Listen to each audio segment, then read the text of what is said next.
Good evening, visitors, and welcome to the Australian War Memorial's last post ceremony. My name is Gerard Pratt, and joining us today from the Royal Australian Air Force is Warrant Officer Gerard Goff. Today is Vietnam Veterans Day. Originally known as Long Tan Day, the 18th of August commemorated the Battle of Long Tan, which took place that day in 1966. Over time, it was adopted by Vietnam veterans as a special day of remembrance for all Australians who had served and died during the 10-year involvement in that war. Some 60,000 Australians served in the Vietnam War between 1962 and 1972, of whom 521 died and almost 2,400 were wounded. But many of those who returned home carried not just only their physical wounds, some also suffered lingering illnesses, while others carried the mental scars of war. Most faced a lengthy battle after the war against these legacies of Vietnam. Their families endured those hard, long times alongside them. Late in the war, public attitudes had largely turned against Australia's involvement in Vietnam. As a result, some of our Vietnam veterans also felt poorly treated by their fellow Australians upon their return home, and that their service was not properly honoured. In time, this was acknowledged and redress began with the October 1987 Welcome Home Parade in Sydney. This was followed by the dedication of the Australian Vietnam Forces National Memorial on Anzac Parade in 1992. After the Welcome Home Parade, this day, the 18th of August, officially became known as Vietnam Veterans Day.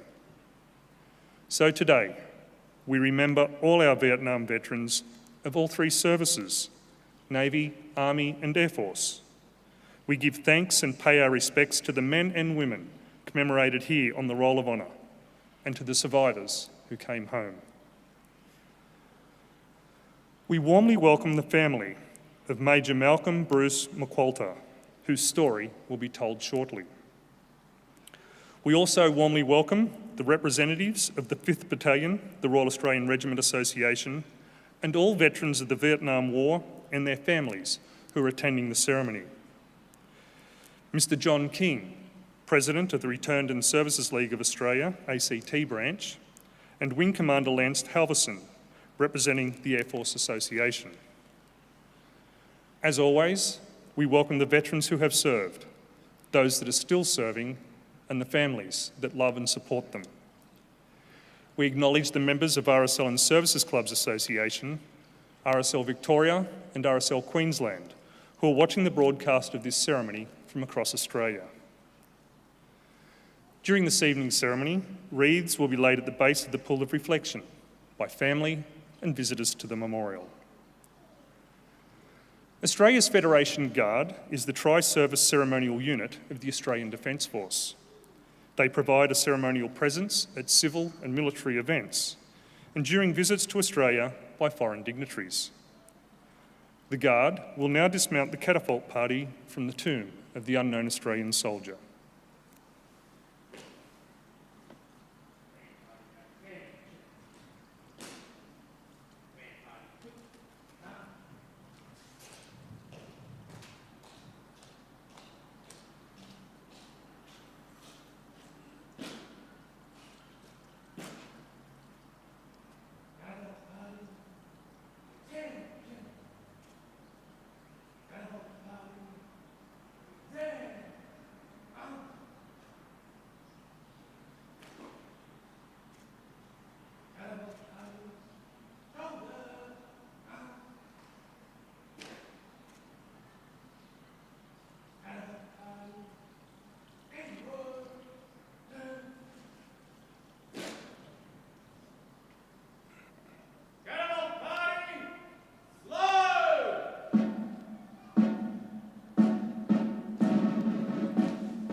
Ladies and gentlemen, if able, please stand and join in singing the national anthem. Carnival party, attention! Carnival party, present!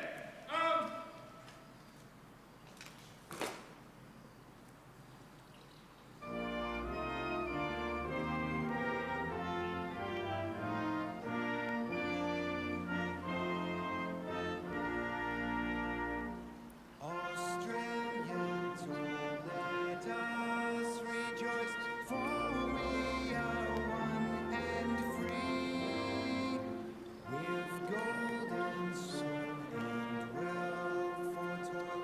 Our home is good by sea. Our land abounds in nature's gifts of beauty, rich and rare. In history's page, let every stage advance Australia fair. Enjoy from the streets and let us sing. Advance Australia fair.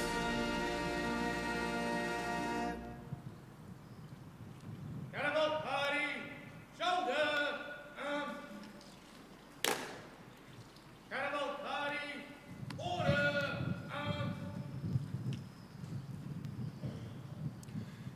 Ladies and gentlemen, if able, please be seated.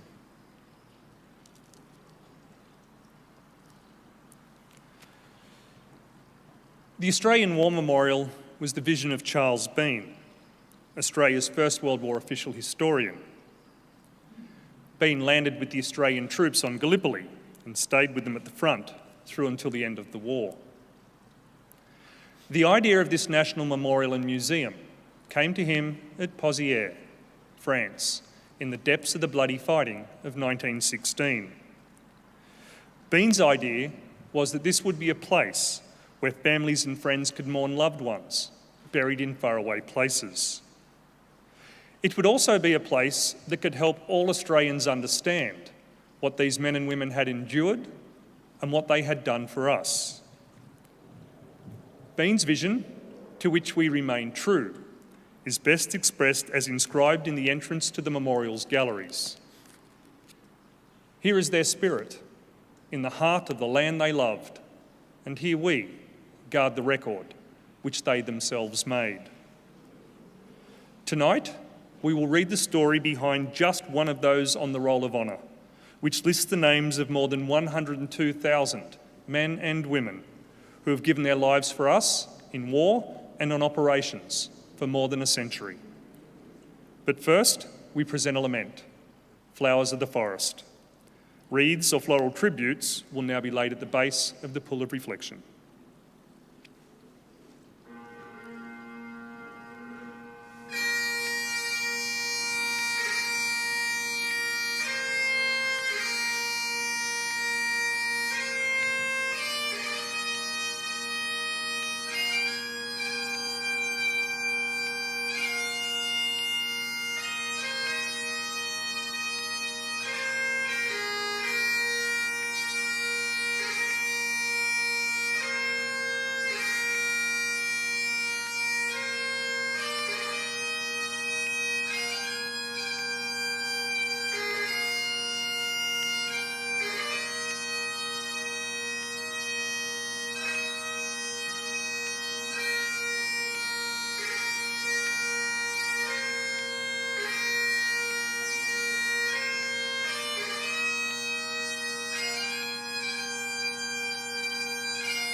Today, we remember and pay tribute to Major Malcolm Bruce McQualter. Bruce McQualter was born in Braidwood, New South Wales, on the 9th of July 1937 to District Inspector for Schools John McQualter and his wife Lorna. The McQualter family, including Bruce's siblings Jock and Heather, moved around the state during Bruce's youth, including a time at Wellington. By 1952, the family was in Lithgow, where Bruce served in the high school cadets. The following year, he was selected to attend the Royal Military College, Duntroon. Not yet 17, McQualter began his 4-year course at the beginning of 1954. Graduating in the class of 1957, Bruce was assigned to the Royal Australian Infantry Corps and commenced further training. Before long, he deployed on his first overseas operation. Between January 1959 and January 1961, he served in Malaya as a platoon commander with the 1st and 3rd Battalions of the Royal Australian Regiment. After returning from Malaya, Bruce had several regimental postings and was then promoted to captain and assigned to the 1st Battalion, the Royal South Australian Regiment. While there, he played rugby for the Old Collegians. Hockey and jazz music were his other leisurely pursuits. In mid-1963, Bruce was posted to Portsea as an instructor at the Officer Cadet School. While there, he met Pamela Quayle at the mid-year graduation ball of 1964. Following a whirlwind romance, the two were married in Bairnsdale in April 1965. Promoted to temporary major in June, Bruce was posted to the newly formed 5th Battalion, the Royal Australian Regiment. The following year, as Australia's commitment of troops to Vietnam expanded, 5 RAR was deployed. The battalion arrived in Vietnam in early May 1966, with Bruce in command of B Company. Operations commenced almost immediately and continued apace. The Australian Task Force had recently been assigned responsibility for Phuoc Tuy province, so the priority was to establish a new base of operations at Nui Dat. Initially, they sought to secure the area around the new base. Operations were gruelling, often taking place in oppressive conditions of heat and humidity, while contact with the enemy was often fleeting. Bruce McQualter soon established himself as a capable company commander. One of his platoon commanders said he was a very good leader in operations, who was respected for his ability and authority. Later mentioned in dispatches, McQualter's personal courage and devotion to the welfare, morale and safety of his men were noted. As the war intensified in 1967, the Australians now sought to expand their dominance over Phuoc Tuy. Operation Renmark, a search and destroy operation in the Long High Hills, began on the 18th of February. This Viet Cong stronghold was known to be heavily infested with bunkers and caves, protected by mines and booby traps. Over the next 2 days, the Australians found evidence of enemy presence, but experienced few contacts. On the afternoon of February 21st, 5 RAR's B Company, with Bruce McQualter in command, mounted armoured personnel carriers and crossed the rice paddies into the scrub of the Long Highs. Conditions were hot and dusty as the long line of APCs drove beside a track leading into the foothills. Shortly after 2 p.m, as the lead vehicle reached the end of a clearing, there was a massive explosion and a thick pall of smoke rose. Several vehicles back, McQualter dismounted his APC and moved forward to investigate with a party of stretcher bearers, radio men and Staff Sergeant Benson. As they approached the stricken vehicle, someone tripped a jumping jack mine, which sprung waist high in the air and detonated, killing 2 men and wounding more, including McQualter and one of his platoon commanders, Lieutenant Jack Carruthers. Captain Tony White, the battalion doctor, was quickly choppered in to help. He arrived to a scene of carnage with dead and wounded laying everywhere. Disregarding their own safety, he and others got to work triaging the casualties while helicopter pilot Captain Campbell landed repeatedly to lift casualties to a safe point. The dust-off helicopters then came to evacuate the wounded. The lead vehicle had struck what today is called an improvised explosive device, a 5-inch naval shell buried in the track. The initial blast killed 5 and wounded 9. The second had killed a further 2 and wounded 19, 2 mortally. With casualties totalling 35, this was the biggest single mine incident of the war to date for the Australians. The last to die was Bruce McQualter.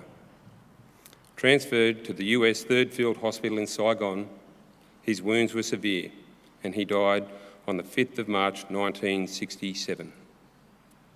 He was 29 years old. His body was returned to Australia and cremated in the Northern Suburbs Crematorium in Sydney. His name is also listed on the Roll of Honour on my left, among the 521 other Australians who died serving in the Vietnam War. His photograph is displayed today beside the pool of reflection. This is but one of the many stories of service and sacrifice told here at the Australian War Memorial. We now remember Major Malcolm Bruce McQualter, who gave his life for us, for our freedoms, and in the hope of a better world. Catapult party, shoulder, If able, please stand for the reading of the ode and sounding of the last post.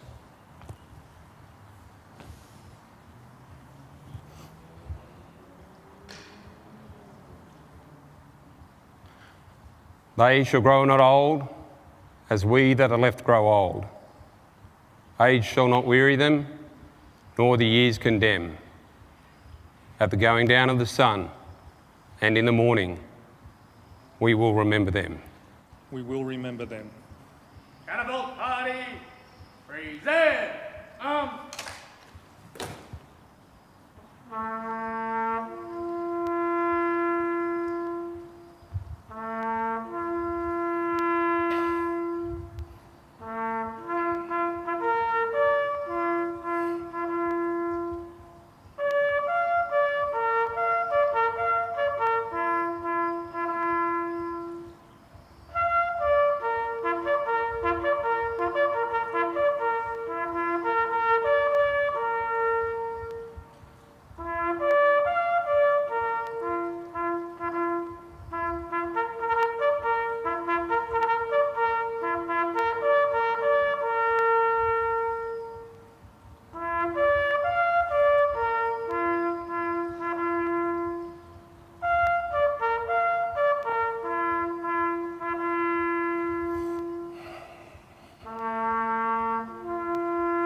catapult party, shoulder, Lest we forget. Lest we forget.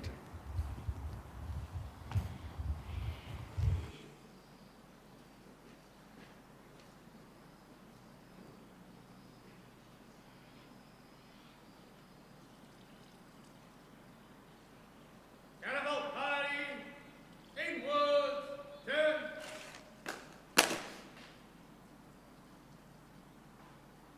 catapult party, quick, march,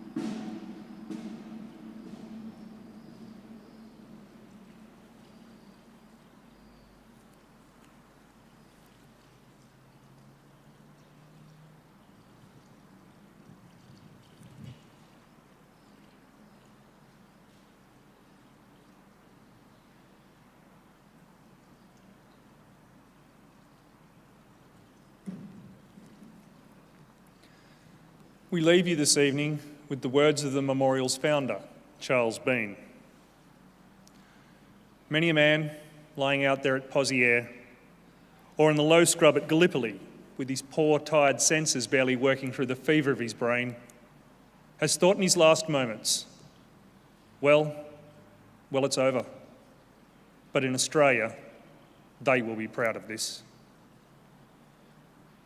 Ladies and gentlemen, girls and boys, that concludes the last post ceremony.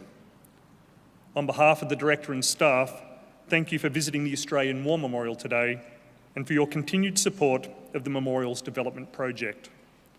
We wish you all a very pleasant evening. Thank you.